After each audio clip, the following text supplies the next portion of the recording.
네, 5회차 기출문제 풀이 같이 보도록 하겠습니다. 자, 일단 제가 문제랑 데이터를 쭉 정리를 해놨거든요. 이거 보면서 하나씩 같이 풀어볼 거고요. 네, 먼저 풀어보시고 풀이를 듣는 게 좋겠죠. 자, 그리고 5회차 때까지는 이 작업 3유형이 없어요. 그러니까 정확히는 작업 1유형이 단답형 10문제, 각 3점씩 해가지고 총 30점짜리 유형이 있었고, 그 다음에 2유형은 지금처럼 모델링하는 거, 그 다음에 3유형이 데이터 처리하는 3문제고 각 10점씩 총 30점. 이렇게 해서 100점으로 채점이 되는 그런 형태였거든요. 근데 이 6회차부터는 이 단답형이 사라집니다. 그래서 지금 보시는 여러분들 실기 시험은 이 3유형 다 파이썬 코드 혹은 R 코드 작성하셔가지고 실제 결과를 도출하는 혹은 모델링하는 이런 유형으로 구성이 돼 있어요. 그래서 어쨌든 코드를 잘 작성해야 된다라는 부분이고, 자, 1유형은 데이터 처리와 관련된 문제라서 뭐 필터링 한다거나 아니면 데이터 요약한다거나 뭐 결칙치 처리, 이상치 처리 이런 것들이 이제 주로 등장하고요. 작업 2유형은 회귀 또는 분류 모델링 만드시는 거.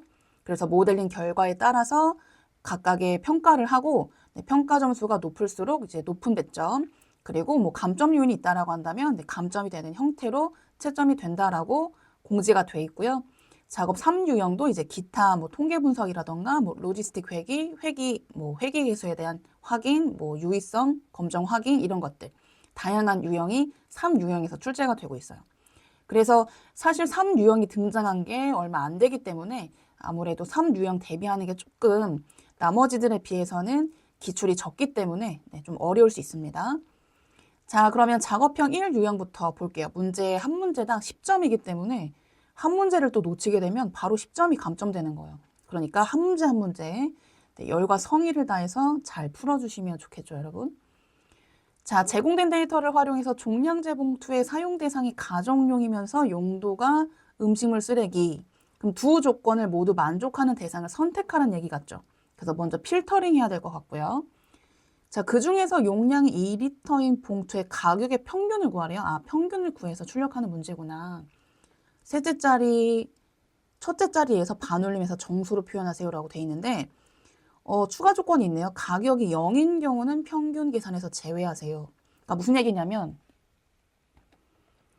데이터가 이렇게 있어요. 5개. 근데 그 중에 하나가 0이에요.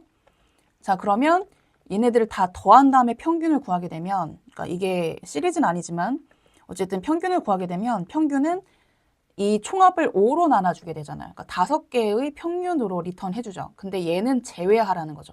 즉 4개의 평균을 구하세요라는 의미거든요. 그러니까 가격이 0인 경우는 아예 평균 고려를 하지 말아라. 이렇게 되는 거니까 뭐 적절하게 저 가격이 0인 애들을 뺀 다음에 평균을 구해주시거나 뭐 저 같은 경우에는 뭐 시리즈나 판데스 같은 경우에 메서드 호출할 때 NA는 자동으로 빼고 평균 구하잖아요. 그렇기 때문에 가격이 0인 애들을 뭐 NA로 바꿔버린다거나 그런 식으로 처리를 하는 편이에요. 자, 일단 뭐 다양한 풀이 방법이 있겠지만 제 식대로 한번 풀이를 해보도록 하겠습니다. 자, 일단 데이터를 불러오고요. 자, 데이터를 로딩을 이렇게 해서 보시면 이렇게 나올 거고, 일단은 여러분들이 그 시험장에서 데이터를 보면서 접근하는 게 아무래도 쉬울 거잖아요. 데이터가 어떻게 생겼는지. 그래서 일단은 헤드로 보시는 게 좋고, 거기서는 이렇게만 하면 출력이 안 돼서 프린트와 함께 같이 쓰셔야 출력이 될 겁니다. 이렇게. 근데 여전히 이게 이제 기본 옵션이기 때문에 맥스 컬럼에 대한 제한, 그러니까 디스플레이에 대한 그 컬럼 수를 제한하잖아요. 그래서 이렇게 모든 컬럼들이 다 출력되진 않죠. 그래서 아무래도 이런 식으로 중간에 데이터가 생략돼 있다라고 한다면 아무래도 전체 데이터를 알고 코드를 작성하는 것과 또 모르고 그때그때 확인하고 접근하는 것의 차이는 좀 있을 수 있어서 저 같으면은 전체 데이터를 보이게 한 다음에 코드를 작성할 것 같아요. 근데 너무 컬럼이 많아지게 되면 이게 또 너무 많은 라인으로 또 이렇게 데이터가 전체 출력되는 과정도 있으니까 불편한 점도 있긴 하겠지만 적절하게 여러분들이 필요시 디스플레이 컬럼의 수를 제한 없게 설정해 주시면 좋을 것 같습니다. 이거죠. 일단 pd.set 옵션 혹시 모르니까 외워두실 필요는 있을 것 같아요. 자, 디스플레이 맥스 컬럼즈라고 하는 애거든요. 요거를 none으로 설정하게 되면 출력되는 컬럼의 수를 제한하지 않겠다라는 내용이고요. 그 다음에 다시 얘를 출력해 보시면 순서 바꿀게요. 네, 이렇게 전체 데이터가 출력되죠. 물론 아까 말씀드린 대로 데이터 자체가 컬럼이 너무 많게 되면은 그러면 또 전체 데이터를 보는 게 오히려 불편할 수도 있으니까 적절하게 선택해 주시면 좋을 것 같습니다. 자, 이럴 때 자, 그러면 가족용이다. 그럼 어떻게 확인해야 되죠? 요게 가족용이네요. 그러면 종량제 봉투 사용 대상. 요게 이제 가족용이냐 이런 얘기겠죠? df1이라고 하는 걸로 넣어놨으니까 조건 먼저 만들어 볼게요. df1에 종량제 봉투 사용 대상.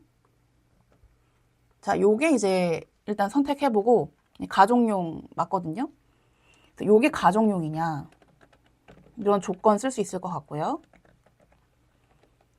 자, 그 다음에 용도가 음식물 쓰레기. 음식물 쓰레기는 어디 있습니까? 네, 종량제 봉투 용도가 음식물 쓰레기인 경우. 자, 일단은 이 두 조건 모두 만족하는 이면이니까요. 네, 모두 만족하는 대상 필터링 해야 돼서 조건이 좀 길어지죠. 네, 그래서 조건을 일단 이 두 개만 전달을 해서 데이터를 좀 볼게요. 그래서 AND로 묶어 주셔야 되고 조건이 이렇게 나열될 때는 가급적 조건 앞뒤에 이렇게 괄호 쓰시는 게 좋다라고 말씀드렸죠. 자, 이거를 우리가 가지고 색인을 할 건데 컨디션 1번으로 이렇게 만들어 놓고 그 다음에 색인을 해서 좀 볼게요. 이 데이터 전체를 잘 뽑혔는지. 네, 이렇게 모든 컬럼에 대해서 선택해서 보시고요. 네, 음식물 쓰레기 쭉 나오고 있고 가정용만 쭉 나오고 있죠. 네, 그 다음 볼게요. 자, 용량이 2리터인 봉투의 가격 평균인데 근데 용량별로 가격이 이렇게 와이드 형식으로 돼 있어요. 자, 그러면 2리터인 봉투의 가격이면 얘를 뽑으라는 거죠. 자, 그러면 제가 이렇게 컬럼을 선택을 한번 해보겠습니다. 이렇게. 자, 우리가 원하는 대상은 그래서 얘예요. 이거의 평균을 구하면 되는데 자, 일단 이거를 df2로 저장을 해 두겠습니다.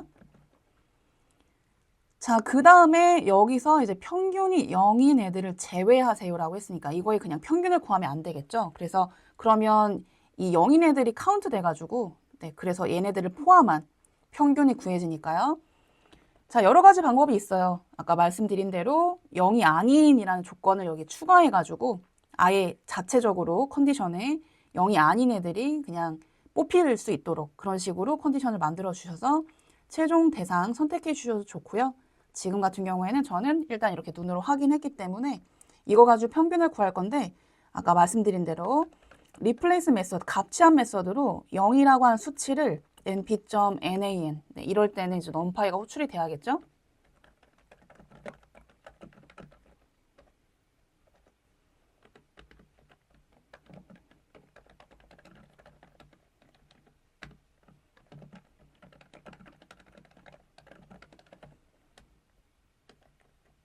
네, 그 다음에 이제 평균 계산.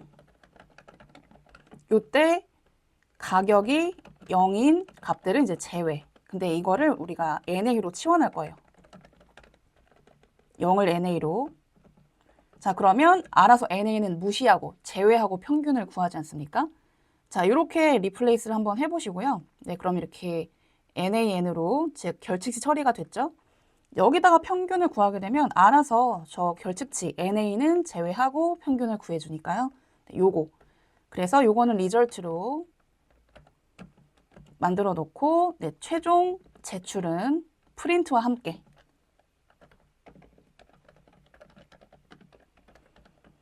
근데 정수로 출력하라고 했죠? 네, 그러면 네, 라운드 함수 쓰겠습니다. 네, 이런 식으로 제출해 주시면 되겠네요. 114. 네, 정답은 그래서 114입니다. 자, 실제 그 분석기사의 데이터는 요게 아니어가지고 데이터들은 달라서 아마도 여러분들이 웹에서 보셨었던 그런 문제랑 정답이 좀 다를 거예요. 그래서 지금 이 데이터는 그 공공기관 포털에서 다운받은 데이터라서 실제 시험용 데이터가 아닐 수 있습니다. 자, 이제 문제 2번 보겠습니다. 자, 문제 2번은 BMI 지수를 계산하래요. BMI 지수는 이렇게 계산된다라고 하는데 주의하실 게 이 키라고 하는 애는 이렇게 제공되는데 단위가 센티미터로 제공돼요. 일단 데이터 볼게요. 이렇게 그러니까 센티미터로 제공되는데 이거를 미터 단위로 바꿔서 제곱을 한 다음에 몸무게 값에다가 나눠주시면 이게 이제 BMI 지수라고 정의가 되어 있습니다. 자, 일단 BMI 지수를 구해주시고요. 컬럼으로 추가할게요. 자, 그 다음에 정상 범위에 해당하는 사람 수, 과체중 범위에 해당되는 사람 수. 근데 여기 이렇게 기준이 나와 있거든요. 자, 그러면 우리가 구한 BMI 이 지수를 토대로 이 조건에 맞는 대상을 선택하시고 그것의 행의 수를 구하시면 되겠죠. 그 다음에 그 차이를 절대값을 정수로 출력하세요라고 되어 있습니다. 자, 그러면 문제를 풀어보도록 할게요. 자, 얘는 데이터가 좀 심플하네요. 이렇게 3개 컬럼밖에 없고요. 자, 일단은 BMI 지수를 우리가 구할 필요가 있겠죠. 그래서 그 전에 키 단위를 변환을 해야 될 필요가 있으니까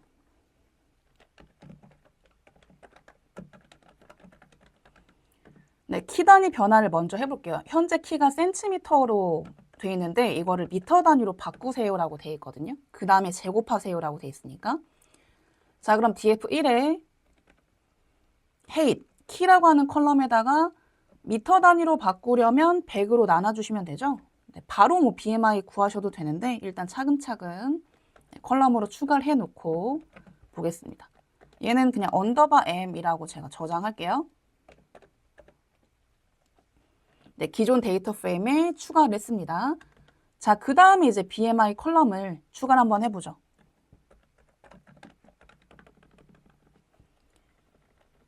자, BMI 계산은 요 수식에 의해서 몸무게, 먼저 몸무게를 선택하시고 그 다음에 이거의 제곱. 제곱은 이렇게 하는 거 아시죠? 이렇게. 그 다음에 몸무게는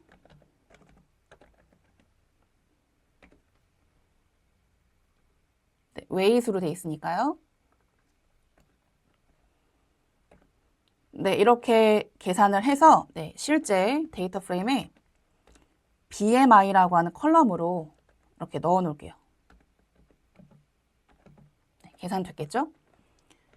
자, 그러면은 얘를 확인 한번 해보시고 네, 요 값을 기준으로 요 이상. 근데 여러분 이때는 얘를 제곱을 하고 그 다음에 여기서 나눠주는 거라서 뭐 굳이 괄호를 안 쓰셔도 되긴 합니다만 네, 혹시나 또 꼼꼼하게 하시는 분들은 이렇게 괄호를 쓰셔도 좋고요. 네, 결과값은 네, 동일하게 나옵니다. 자, 이걸 기준으로 이제 각각 정상 범위, 그러니까 정상 체중, 그 다음에 과체중, 요 두 개에 대한 조건을 한번 써볼게요. 자, 정상 체중은 요런 조건이다라고 했으니까 BMI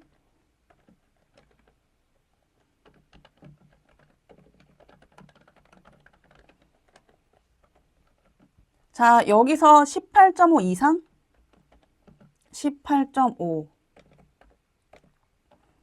이상 요 조건이랑 그 다음에 23 미만 end로 묶어야 되죠. end 23 미만 이렇게 요게 이제 정상 체중에 해당되는 사람의 조건이에요. 바로 필터링 해보겠습니다. 자, 이거를 DF1에 LOC로 한번 해볼까요? 데이터 선택해 보겠습니다.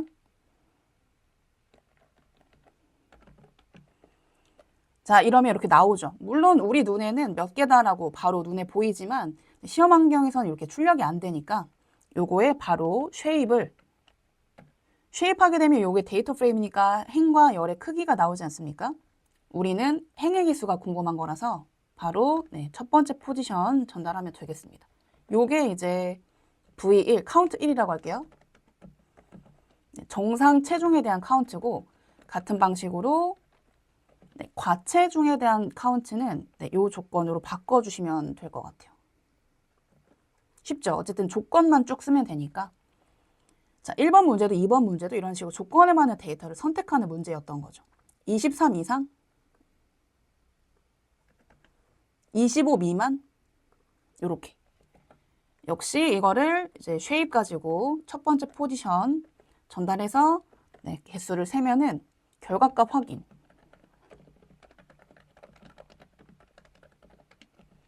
요게 정상 체중 개수고요. 요게 이제 과체중 사람 수거든요. 이렇게. 제가 그냥 임의로 만든 데이터라서 안타깝게도 과체중 데이터가 더 많네요. 어쨌든 이 차이를 궁금해하는 거고, 차이는 그냥 절대값으로 처리해 주시는 게 좋겠죠. 이렇게. 그래서 프린트와 함께 이런 식으로 정수 자리로 리턴해 주시면 됩니다. 자, 2번 문제도 풀어봤고요. 자, 그 다음에 3번 문제 보도록 하겠습니다. 역시 데이터부터 불러오고 볼게요. 자, 이것도 공공데이터 포탈에서 가져온 데이터인데 역시 실제 시험 결과랑 정답은 다를 수 있습니다.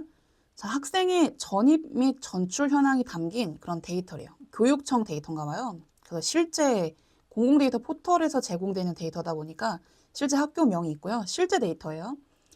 자, 여기서 전입과 전출 현황이 어디 있는지 볼까요? 그러면은 이렇게 학교 이름별로 쭉 지역, 그 다음에 코드 이렇게 나오고 있고 1학년 전출 학생 수, 1학년 전입 학생 수, 뭐 각 학년마다 있는 것 같아요. 그래서 2학년, 3학년, 4학년 쭉 있고 컬럼이 굉장히 많네요. 여기 있네요. 전체 학생 수가 이렇게 같이 나와 있고 1, 2, 3, 4, 5, 6학년까지 다 포함한 전입 학생 수, 그 다음에 전출 학생 수, 요 두 개를 가지고 이렇게 계산하래요. 전입 학생 수에서 전출 학생 수를 빼서 순 전입 학생 수 이거를 만들고, 자, 일단 이 컬럼을 만들어야겠죠, 그죠? 첫 번째 스텝은 요거를 만들어야 될 것 같고,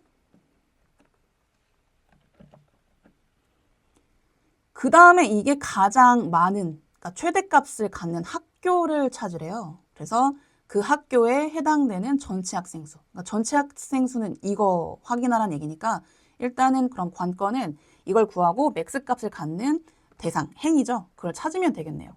그러면 최대 순 전입 학생 수 확인, 학교명 확인, 이런 식으로 한번 스텝별로 정리를 해보도록 하겠습니다. 자, 일단 이거 구할까요? df1에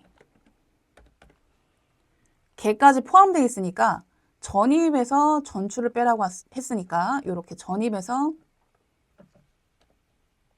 전출을 빼주시면 되고요. 네, 이렇게. 자, 이거를 계산해가지고 새로운 컬럼에다가 추가를 해놓는 게 좋겠죠? df1에 그냥 순전입이라고만 쓸게요. 이렇게 추가를 해두겠습니다. 자, 그 다음에 요거를 한번 확인을 해보시고,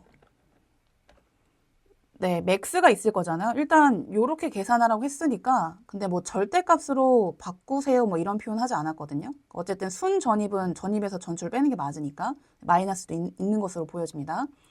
자, 여기에 최대값을 갖는 학교를 구해야 되는데 맥스를 먼저 구하시고 다시 여기다가 맥스 값과 일치하는 라인을 선택해 주셔도 좋고요. 이렇게. 자, 어쨌든 그러면 저는 전체 데이터에서 뽑으면 되는 거잖아요. 이렇게. 이런 식으로 찾으시면 됩니다. 자, 그러면 우리가 궁금한 거는 학교 이름이었으니까 나성초등학교 이렇게 학교명을 선택하시면 되거든요. 이렇게. 이렇게 하셔도 좋고 아니면은 IDX 맥스 아시죠? 네, 그거 가지고 하셔도 좋고요. 여기서 IDX 맥스 하게 되면 인덱스가 바로 나오잖아요. 그러니까 1880이라고 한 인덱스를 갖는 행을 선택하시면 되는 거예요. 자, 그러면 df1에 LOC 어쨌든 요 값을 선택해 주시면 되고요. 얘는 현재 인덱스 이름이자 순번이죠. 그래서 LOC로 하셔도 좋고 어쨌든 여기에 학교명 이런 식으로 선택해 주시면 됩니다.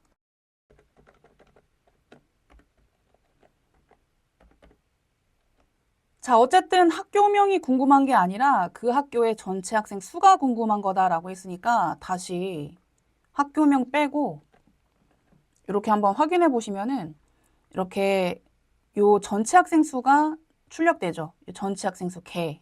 요 컬럼을 출력하라는 얘기 같거든요. 그죠? 그래서 결과적으로는 이렇게 컬럼을 선택해 주시면 된다는 얘기고, 마찬가지죠.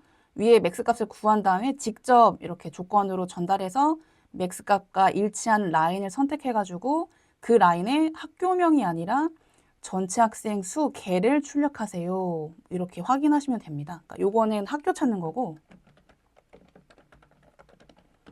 우리가 궁금한 거는 이렇게 바꾸게 되면은 전체 학생 수가 나오는 거니까 이렇게 그러면 230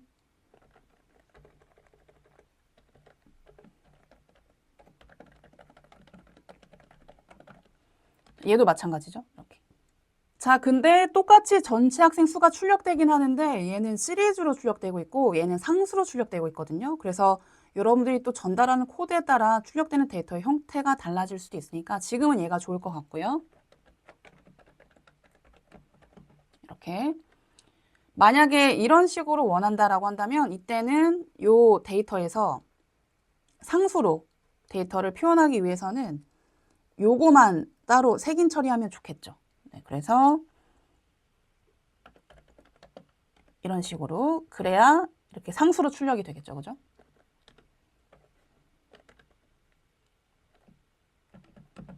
다양한 방법이 있을 것 같습니다. 어쨌든 네, 정답 출력하면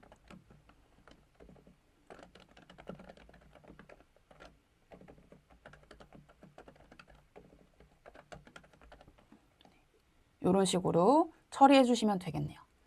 자, 이렇게 세 문제에 대해서 작업 1 유형 한번 봤고요. 뭐 생각보다 그냥 필요한 데이터들 딱 선택하고 뭐 평균, 최대 이런 식으로 요약하는 유형이 많이 나오기 때문에 생각보다 풀만해요. 물론 요즘은 조금 더 이제 문제가 난이도가 올라가긴 했지만 어쨌든 이런 형식을 그대로 유지하고 있긴 합니다. 자, 이제 이 유형 볼게요. 네, 데이터 일단 불러오시고 트레인 데이터랑 테스트 데이터가 이렇게 주어지고요. 트레인 데이터 가지고 모델을 만드세요. 그 다음에 테스트를 예측하세요. 여러분 이때 주의하실 거는 여기에는 X랑 Y가 둘 다 있어요. 따라서 지도학습이 가능하죠. Y가 있으니까. 회귀든 분류든. 물론 지금은 회귀를 예측하는 모형이지만. 자, 하지만 문제에서 주어지는 테스트 데이터셋은 Y가 없어요. X만 존재하거든요. 그러니까 Y를 예측하세요 라는 문제를 낼 수 있는 거예요.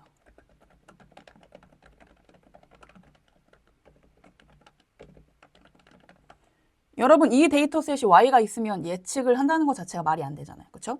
그래서 결과적으로는 여러분들한테 제공된 요게 전체 데이터셋이 되는 거고 따라서 이걸 가지고 또 즉 트레인이란 이름으로 불러오게 되는 요 데이터셋을 다시 진짜 학습용, 진짜 평가용으로 나눠서 평가용 점수로 여러분들이 모델을 결정해 주시는 거예요. 물론 뭐 CV 같은 것들을 하게 되면 굳이 트레인 테스트를 나눌 필요는 없겠죠.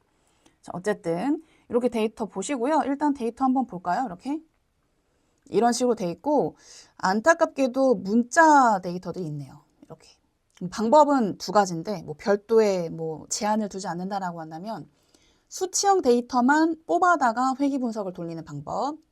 두 번째는 나는 차량 가격을 예측하는 거니까 차량 가격이 이런 것들의 영향을 받을 것 같은데 라고 한다면은 이 문자에 대한 데이터는 학습이 안 되거든요. 그래서 바꿔주는 거죠. 수치형 데이터로. 라벨 인코딩 같은 거. 그래서 방법은 크게 두 가지인데 수치형 데이터로만 모델링 하기 아니면은 문자형 데이터를 수치로 바꿔서 모델링 하기. 근데 요새는 2번 유형으로 푸세요라고 한 형식이 또 많이 나오고 있어요. 그래서 이번에는 이거를 문자를 그냥 무시하지 않고 숫자들만 가지고 우리가 피팅하는 게 아니라 문자 컬럼들도 다 라벨 인코딩 한 다음에 그 다음에 피팅을 시켜보도록 하겠습니다. 자, 그러면 우리 트레인 데이터의 X랑 Y를 나눌 필요가 있죠.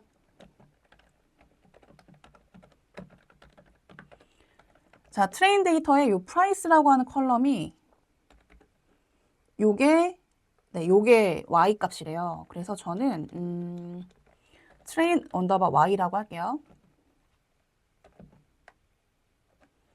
자, 그 다음에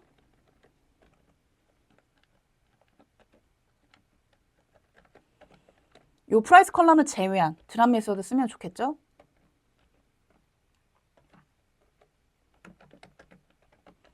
이렇게 해서 X로 두겠습니다. 이렇게.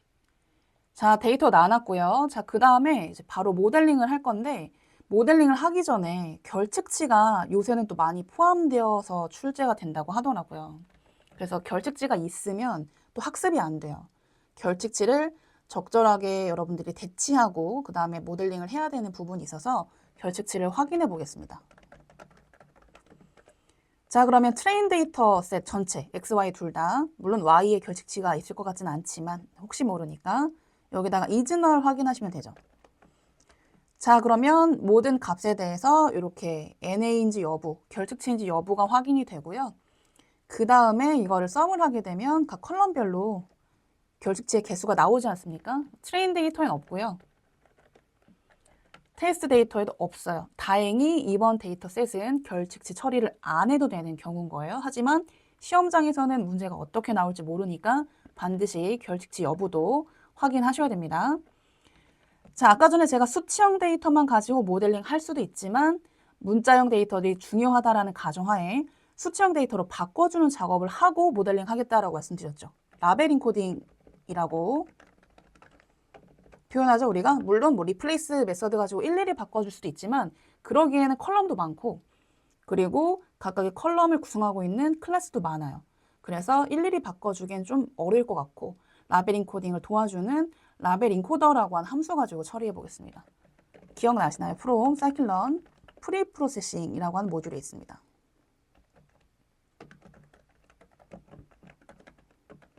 네, 얘죠. 자, 방법은 이거 모델 만들고 라벨 인코딩 이렇게 모델 만들게요. feed underbar transform 하면 되는데 일단은 예를 들어 볼게요. 트레인 X에 모델이라고 하는 컬럼이 있습니다.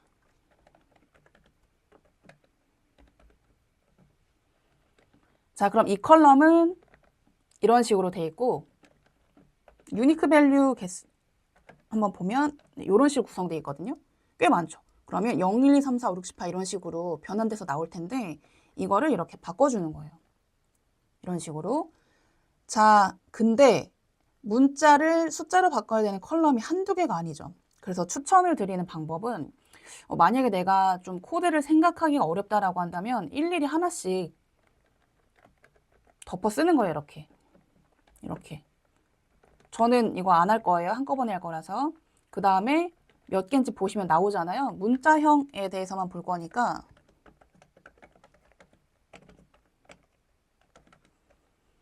요런 애들이죠. 요거. 하나, 둘, 세 개. 그러니까 세 개를 바꿔줘야 되거든요. 사실 세 개밖에 안 되면 저 같아도 그냥 하나씩 할 것 같아요. 이렇게 해서 하나, 둘, 세 개 이렇게. 자, 그러면 뭐 요거에 대해서 하고 바꾸고 그 다음에 이렇게 각각 하셔도 좋고요. 이렇게. 자, 그 다음에 아니면 그냥 폼은 가지고 일일이 이렇게 하나씩 하는 게 아니라 전체 적용하는 식으로 하셔도 상관없고. 자, 근데 라벨 인코딩 할 때는 지금처럼 특히 트레인과 테스트가 나뉘어져 있을 때는 주의하실 게 있어요. 자, 우리가 트레인에 대해서만 라벨 인코딩 하면 안 되죠. 그러니까 트레인 데이터를 가지고 이렇게 얘네들을 1, 2, 3 이렇게 변환했다면 똑같이 우리가 예측할 데이터는 테스트 데이터 셋이니까 모델은 얘네들을 1, 2, 3으로 기억하고 있는데 변환되지 않은 테스트 데이터 셋을 넣게 되면 당연히 예측이 안 되겠죠. 그래서 똑같은 기준으로 테스트 데이터 셋도 변환해 줘야 되거든요. 근데 제가 지금 방금 동일한 기준으로 변환해 줘야 된다라고 얘기를 했죠. 그게 이제 중요한 내용이 되겠습니다. 밑에다가 다시 이렇게 정리를 따로 해볼게요. 라벨 인코딩 시 주의점.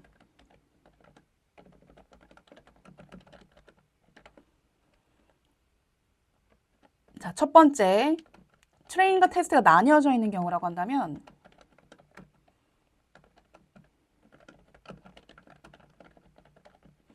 변환 기준이 같아야 됩니다. 그러니까 무슨 얘기냐면 자, 만약에 트레인 데이터의 요 모델이라고 하는 컬럼을 예를 들어 볼게요. 요 구성이 A, B, C로만 구성되어 있다라고 가정해 볼게요.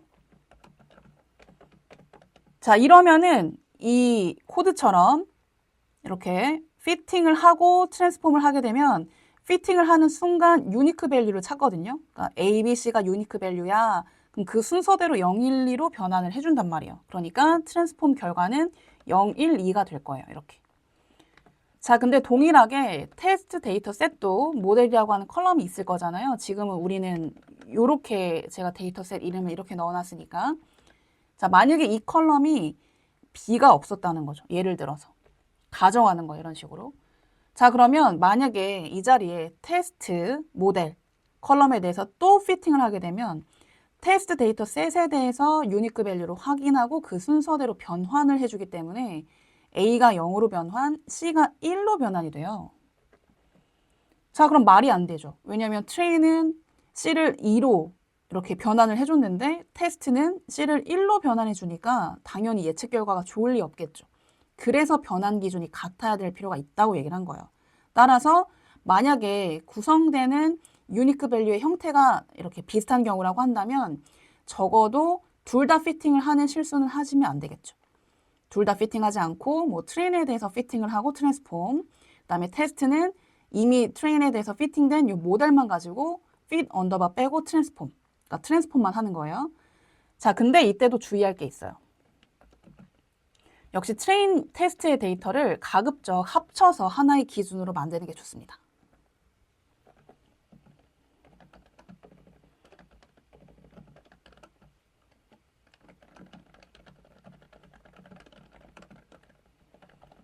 그러니까 무슨 얘기냐면,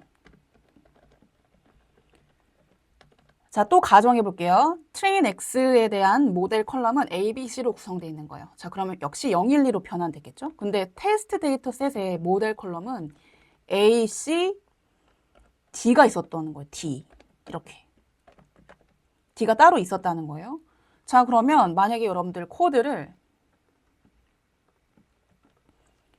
자, 이런 경우는 각각 feed 언더바 트랜스폼 하지 말고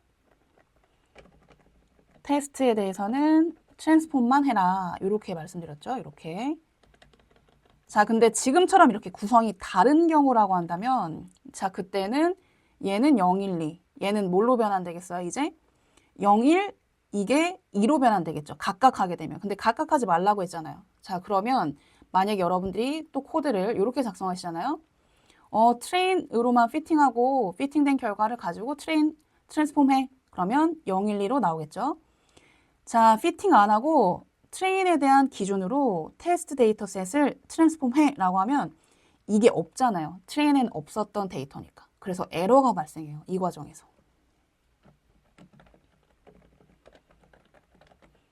자, 여러분 이거 코드 직접 실행해 보시면 지금이야 에러가 안 나겠지만 요렇게 가정했을 때 얘기해요. 이렇게. 자, 그래서 트레인에는 없는 테스트에 특정 클래스가 존재한다면 그때는 트레인 기준으로 트랜스폼을 하게 되면 테스트가 변환이 되지 않을 수 있겠죠. 그러니까 이런 주의점이 필요하다는 거예요. 자, 그러면 이 두 개를 전체 고려했을 때 어떻게 하면 좋냐? 결과적으로 트레인과 테스트를 합쳐서 하나의 데이터셋으로 만들고 그 데이터셋에 대해서 피팅만 하는 거예요. 그러니까 기준을 만들기 위해서. 자, 그래서 최종 방식은 자, 일단은 이 코드 가지고 한번 제가 테스트를 해볼게요. 이렇게 해서 요거랑 pd.concat으로 한번 합쳐보겠습니다. pd.concat 두 시리즈 합칠 수 있죠? 이렇게 해서 요거랑 지금 저희 테스트라고 하는 이름으로 넣어놨으니까 이렇게 합치는 거예요. 자, 이러면 트레인과 테스트가 합쳐지잖아요. 이렇게. 자, 요 데이터 셋에 대해서 자, 일단 이렇게 하게 되면 대괄호를 한 번 더 이렇게 써주셔야 되죠. 자, 이렇게 하게 되면은 concat 이렇게 합쳐진단 말이에요. 시리즈니까. 자, 요거를 뭐 최종 데이터로 만들고 자, 그 다음에 요거에 대한 피팅만 하는 거예요. 왜냐면 트랜스폼은 각각 해야 되니까. 자, 이렇게 피팅을 해주시고 자, 그러면 지금은 모델 만드는 것부터 다시 할게요. 왜냐면 기존에 있는 기준들이 적용이 됐을 테니까 자, 모델 만들고 해당 모델에 대한 이 두 트레인과 테스트를 합친 데이터셋 전체 기준으로 이렇게 기준을 생성하고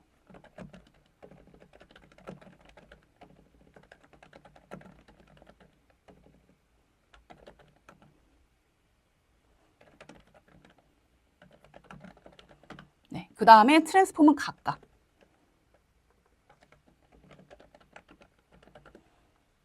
그래서 요거 얘 각각 그 다음에 마찬가지 이렇게 각각 이렇게 하셔야 돼요. 얘도 변환되고 얘도 변환되고 자 그럼 기준도 같고 혹시나 한쪽에만 존재하는 클래스가 있을 수 있으니까 합쳐가지고 기준을 만들면 이제 지금 아까 전에 예를 든 것처럼 에러가 발생하는 경우는 존재하지 않겠죠.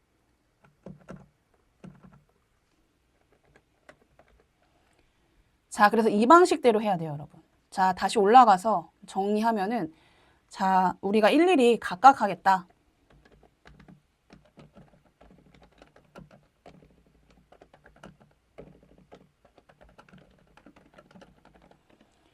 자, 각 컬럼별 적용하는 거 좋긴 한데 테스트 데이터 셋에 대해서도 적용해야 된다 그랬잖아요. 자, 그러면 이 세 개 컬럼을 다 저렇게 컨캣으로 합치고 변환 각각 이렇게 해주시면 되는데 코드가 좀 복잡해지겠죠. 한번 만들어는 볼까요? 자, 그러면 모델 만들고 그 다음에 L2.fitting 자, pd.concat 바로 쓸게요. concat 대괄호 열고 두 데이터 이렇게 요 모델이랑 그 다음에 테스트 이렇게 피팅을 하고 이렇게 테스트 피팅을 하고 그 다음에 변환 트랜스폼만 이렇게 변환해 주시고 그 다음에 테스트 데이터 셋에 대해서도 변환해 주는 거예요. 이렇게 이거를 3번 반복하면 됩니다. 이 행위를 이거 하나 둘 셋 이렇게 각각 물론 지금 컬럼이 3개밖에 안 되니까 3개 각각 이렇게 해주시는 것도 뭐 나쁜 선택이 아닐 것 같긴 해요. 이렇게 그 다음에 마지막은 이렇게 어때요? 이렇게 하시겠어요? 아니면 아니다 그래도 난 좀 포문으로 작성하겠다 라고 한다면 포문으로 처리하는 것도 좋은 방법이겠죠.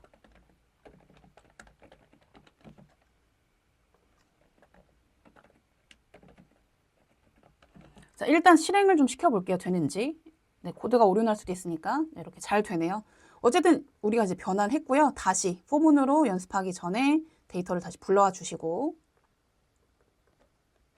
네, 그 다음에 다시 만들어 놓을게요. 자, 이제 요 문장을 반복해 주면 되죠. 자, 그러면 굳이 이렇게 다 일일이 나열하실 필요가 없으니까 for 자, 근데 뭐에 대해서 반복해야 될까요? 일단 반복문은 얘가 되는 것 같고 컬럼에 대해서 반복해야 되죠. 컬럼. 자, 그러면 컬럼을 선택하시면 컬럼 이름이 여기 전달되면 좋을 것 같죠. 이렇게 컬럼 이름 형태로. 그러면 컬럼 이름은 트레인X에서도 네, 이렇게 확인 가능하니까 요거를 대상으로 하나하나씩 반복을 해보겠습니다. 자, 그러면 여기다가 CNAME, 컬스라고 할게요. 컬스. 자, 컬럼 이름이에요. 그러면 이 부분이 다 컬럼 이름으로 바뀌겠죠. 이렇게. 컬럼 이름은 둘 다 동일하니까. 그래서 합친 상태에서 그 컬럼에 대해서 각각 변환한 결과를 바로 덮었어. 저장해. 이런 개념이죠. 이렇게. 포문으로 하셔도 좋고 뭐 각각 하셔도 좋고. 자, 근데 문제가 있어요. 이렇게 하게 되면 수치형 컬럼까지도 변환된단 말이에요. 근데 수치형 컬럼은 변환하면 안 되죠. 그래서 if 문을 하나 추가하시는 게 좋습니다. if 자, d타입을 확인하셔가지고 트레인 X에 대해서 어차피 트레인 X와 테스트 데이터셋의 d타입은 동일할 테니까 여기에서 이제 컬럼을 선택하신 다음에 이거의 d타입을 확인하는 거예요. 이때는 시리즈니까 단수형입니다. 이때 이제 오브젝트냐 물어보는 거예요. 자, d타입 확인 가능하시잖아요. 이렇게 해서 d타입 이렇게 오브젝트로 나오지 않습니까? 그래서 오브젝트일 때만 이 처리를 해라라고 명령하시면 되겠죠. 그러면 수치형 컬럼에 대해서는 이렇게 불필요하게 라벨링 코딩 변환을 하실 필요가 없으니까요.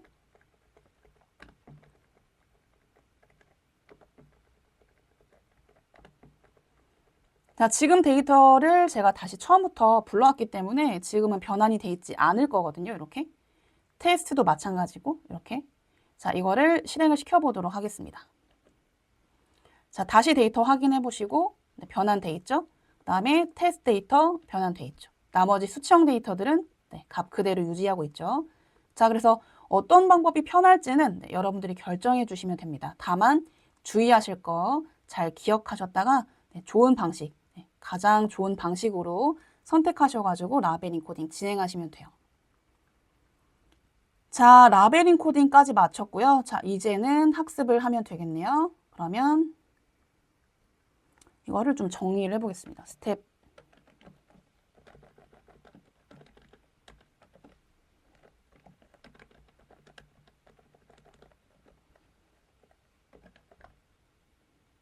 이렇게 했고 요거는 같이 여기다 넣어 놓을게요.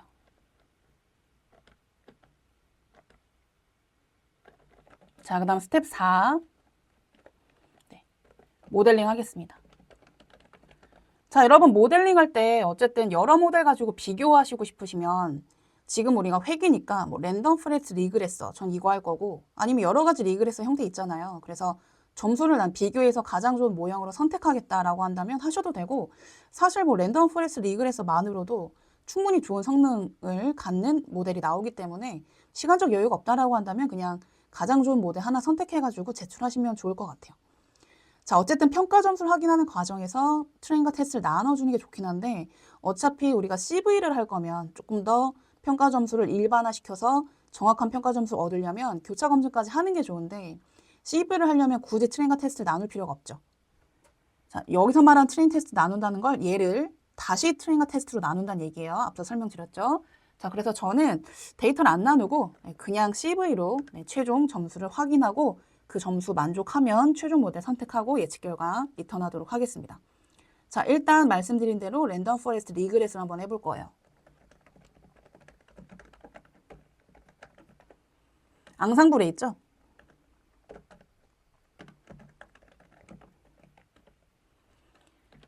이렇게 요거 가지고 회귀 돌려보도록 하겠습니다. 자, 그 다음에 이제 모델 생성해 주실 때 여러분들 결과랑 동일하게 적용하려면 이렇게 시험장에서는 굳이 랜덤 스테이트 값은 전달하지 않으셔도 됩니다. 자, 이렇게 만들고 그 다음에 피팅하고 지금은 우리가 Y를 가지고 있는 데이터가 이 데이터였잖아요. 이 테스트 데이터는 실제 예측할 데이터고 얘는 Y가 없어서 뭐 평가나 피팅을 할 수 없는 데이터입니다. 자, 요거를 그냥 다 넣어 볼게요. 전체 데이터를 피팅하고 전체 데이터를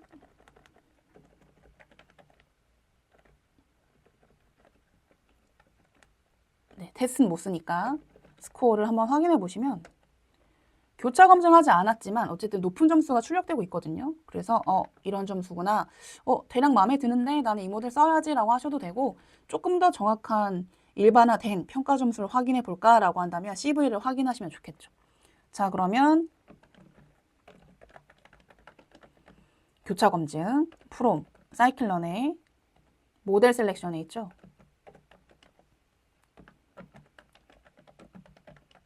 크로스베일 스코어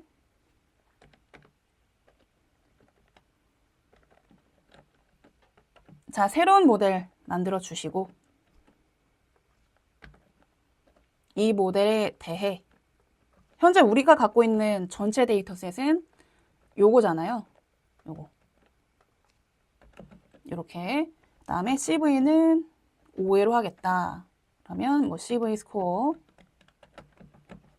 평균 보는 거죠.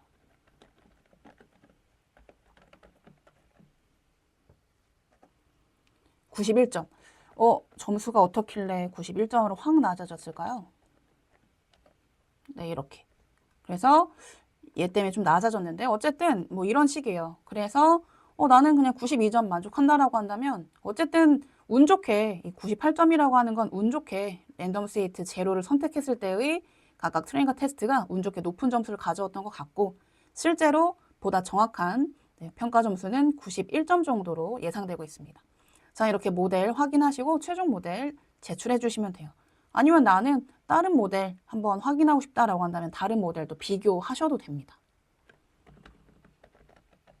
근데 시간 관계상 아까와 같은 라벨링 코딩 전 처리까지 막 다 해야 된다라고 한다면 아마도 여러 모델 비교하기가 쉽지는 않으실 거예요.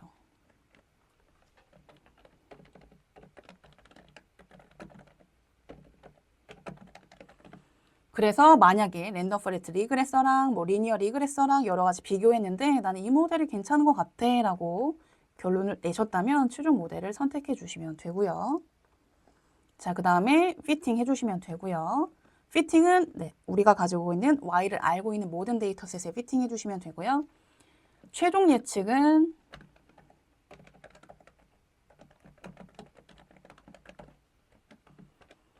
모델에 프리딕 해주시면 되겠죠.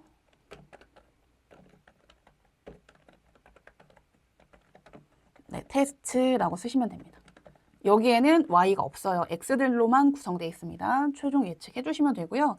자, 이거를 그냥 제출하시면 안 되고 위에 보시면은 형태가 정해져 있어요. 그래서 컬럼명은 PRED 그리고 파일명은 result.csv 이렇게 저장하세요라고 했으니까 얘를 데이터 프레임을 일단 만들어 주셔야 돼요. 지금은 어레이 형태로 출력되고 있어서 컬럼 이름을 전달할 수 없죠. pd.dataframe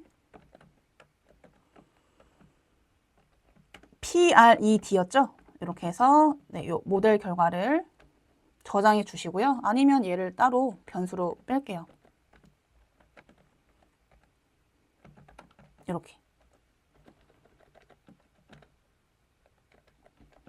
이렇게 만들어 주시면 되겠고 자, 이렇게 요거를 이제 리절트로 변수 저장하시고 최종 제출까지 해주셔야 되니까 제출의 이름은 result.csv 파일이었잖아요. 그래서 result에